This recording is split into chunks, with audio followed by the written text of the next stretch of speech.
میں آپ سے سب سے بلکہ پوچھنا چاہوں گا واٹس یور فیوریٹ ذکر. ویسے تو بہت سے اذکار ہیں لیکن واٹس یور گو ٹو ذکر کہ جب آپ فری ہوں اور آپ آڈینس کو بھی بتانا چاہیں کہ جی ہاں یہ آئی لو دس ذکر. اچھا علی بھائی، میں آپ کو بتاؤں کہ ایک پریکٹس جو میری پہلے بھی رہی ہے اور اب زیادہ ہو گئی ہے، وہ یہ ہے کہ جب بھی میں ذکر کرنا شروع کرتا ہوں نا اللہ سبحانہ وتعالیٰ کا، تو میں استغفر اللہ اور اللہم اغفر لی سے آگے نہیں جا پاتا. اللہ کیونکہ میں نا، میرا دل کرتا ہے اللہ سبحانہ وتعالیٰ کا ذکر کرنا، سبحان اللہ. اور میں اپنا محاسبہ جب کرتا ہوں نا کہ میری عبادات کا، نماز کا جب میں محاسبہ کرتا ہوں تو میں استغفر اللہ اور اللہم اغفر لی سے آگے نہیں جا پاتا. سبحان اللہ. کہ میں اللہ تعالیٰ کا استغفار کرتا رہتا ہوں کہ اللہ تعالیٰ مجھے معاف کر دے، تاکہ میں اس کے بعد چاہتا ہوں کہ میں سبحان اللہ، الحمدللہ، اللہ اکبر، لا الہ الا اللہ، اور رسول اللہ صلی اللہ علیہ وسلم کے اوپر بھی درود، اللہم صلی علی محمد. لیکن میں نے recently I find myself just saying اللہم اغفر لی، اللہم اغفر لی، یا استغفر اللہ. تو پرسنلی آج کل جو ہے نا، اگر میرا ذکر جو سب سے زیادہ یہ ہے تو وہ یہی والا ہے، اور وہ میری پرسنل جو اسٹیٹ ہے آج کل جس میں اپنے آپ کو پاتا ہوں اس وجہ سے. اینڈ اکارڈنگ ٹو حدیث جو کثرت سے استغفار کرے گا اللہ اس کے تمام جو ہے وہ. ابن تیمیہ رحمہ اللہ سے کسی نے پوچھا نا کہ اللہ کی تحمید زیادہ بہتر ہے کہ استغفار زیادہ، تو آپ نے اس کی بڑی پیاری مثال دی. آپ نے کہا کہ جب آپ نے کسی کو کسی جگہ پہ پرفیوم لگانا ہو کسی کپڑے کو، تو سب سے پہلے you have to wash it.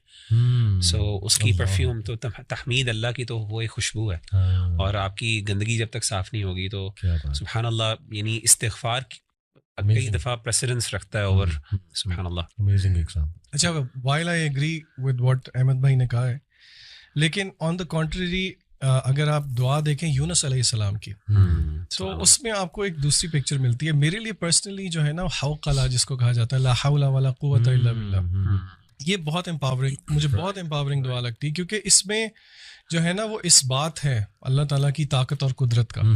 اور اگر آپ دیکھیں تو یونس علیہ السلام کی دعا میں بھی یہی ہے، صحیح، یعنی کہ اس میں بھی اس بات ہے کہ تو پاک ہے، انی کنت من الظالمین. میری گو ٹو پرسنلی، اور کیونکہ حدیث میں آیا بھی ہے کہ عرش کے خزانوں میں سے ایک خزانہ ہے، تو اور ہم نے علماء کو کہتے ہوئے سنا بھی ہے کہ if you want to see miracles happening, یہ کسی حدیث میں نہیں ہے، تو ٹرائی لا حول ولا قوت الا باللہ 100 دفعہ نہیں، وہ کہتے ہیں 500، 1000، 1500، 2000 دفعہ کر کے دیکھیں تو صحیح، پھر دیکھیں کہ آپ کی زندگی میں کیا جو ہے نا معجزے ہوتے ہیں. اچھا، احمد بھائی نے بات کی رمضان کی، قرآن کی اور دعا کی، یہ تو ہے ساری عبادت. اگر آپ پارے کے شروع میں آ جائیں تو اس میں ایک بڑی انٹرسٹنگ چیز ہے، بار بار سائنٹیفک چیزوں کی طرف جانے کو بہت دل کرتا ہے. اللہ تعالیٰ نے قرآن مجید کے اندر جو ہے وہ ایک طریقہ رکھا، اور وہ کس چیز کو ثابت کرنے کے لیے رکھا کہ آخر اللہ کی عبادت کیوں کی جائے، یعنی کہ وہ کیا دعویٰ ہے جس کے بعد اللہ تعالیٰ کہتے ہیں اچھا کیونکہ ایسی بات ہے اسی لیے میری عبادت کرو. اللہ تعالیٰ نے ہمیشہ توحید ربوبیت کو کلیم کر کے آگے پھر کہا ہے دیر فار ورشپ می.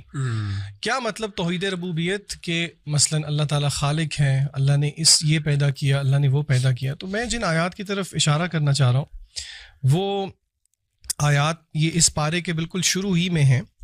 اللہ تعالیٰ فرماتے ہیں ان فی خلق السماوات والارض واختلاف اللیل والنہار والفلک. لمبی آیت ہے بیسیکلی، جس میں اللہ تعالیٰ نے تخلیق کا ذکر کیا، آسمان اور زمین کا، دن اور رات کے ہیر پھیر کا ذکر کیا، کشتیوں کی جب وہ دریا پہ چلتی ہیں لوگوں کو فائدہ دیتی ہیں، آسمان سے جب بارش برستی ہے، یعنی کہ it is the manifestation of Allah تعالیٰز کریشن. اور اسی طرح اور سورہ بقرہ کے شروع میں بھی اللہ تعالیٰ نے جب کہا یا ایھا الناس اعبدوا ربکم، کہ اللہ کی عبادت کرو، اس کے آگے پھر اللہ تعالیٰ نے جو دلائل دیے وہ ربوبیت کے دیے. تو اس سے ہمیں ایک جینیسس آف فیتھ کا پتہ لگتا ہے کہ کس طرح اللہ تعالیٰ ہمیں الوہیت کی طرف لے کے جانا چاہتے ہیں، کہ ہم اللہ کی کریشن پہ غور کریں. دیکھیے یہ تھیوریٹیکل بات نہیں ہے، آج کل اس کو اگر ہم پریکٹیکلی مینیفیسٹ کریں تو ہم سوچیں کہ وہ کون سی چیزیں ہیں جو کہ ہنڈرنس ہیں میرے اور آپ کے لیے کہ ہم غور و فکر کریں اللہ تعالیٰ کی تخلیق میں. آپ کو یاد ہوگا پچھلے سال ہم ایک ٹرپ پہ گئے تھے سب اکٹھے، اور اس ٹرپ پہ ہم نے کیا کیا تھا، ڈیجیٹل ڈی ٹاکس کیا تھا، کہ اس طرح ٹائم نکال کے اللہ کی کریشن کو اپنی الوہیت کے لیے. تو I think this is very empowering. ویسے یہ جو ربوبیت آپ نے بات کی اٹس اے بیوٹیفل کانسیپٹ. اس کو اگر تھوڑا سا اور ہم آڈینس کے لیے ایکسپلین کر دیں تو بڑا امپاورنگ ہوگا کہ ایگزیکٹلی توحید ربوبیہ میں کیا کیا جو ہے وہ آتا ہے. میرے خیال سے شیخ مغیرہ سے میں ریکویسٹ کروں گا کہ آپ ربوبیت پہ تھوڑا سا ذرا ایلیبوریٹ کر دیں پلیز.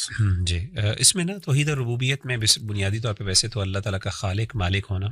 تین بڑی چیزیں ہیں کہ اللہ خالق ہے اور دوسرا اللہ مالک ہے, یعنی whatever Allah has created Allah کی وہ ڈائریکٹ پوزیشن میں بھی ہے اور اللہ کے ڈسپوزل پہ بھی ہے. اور تیسری چیز اللہ قدیر بھی ہے. یعنی یہ تین الملک والقدرہ اور ایک خلق, یہ تین بڑی کوالٹیز عام طور پہ توحید ربوبیہ کے اندر کوٹ کی جاتی ہیں. یعنی اللہ تعالیٰ نہ صرف خالق ہے, اللہ آنر بھی ہے, اور اللہ کے پاس نہ صرف اللہ خالق ہے تو اللہ کے پاس ایک نیچرل رائٹ بھی ہے, اور تیسرا اللہ کا ڈسپوزل بھی ہے, یعنی اللہ کے مرضی کے مطابق کچھ پتہ ہل بھی نہیں سکتا. یہ تین کوالٹیز جو ہیں یہ پرائمریلی ایک توحید ربوبیت کا کانسیپٹ ہے, اور میں سمجھتا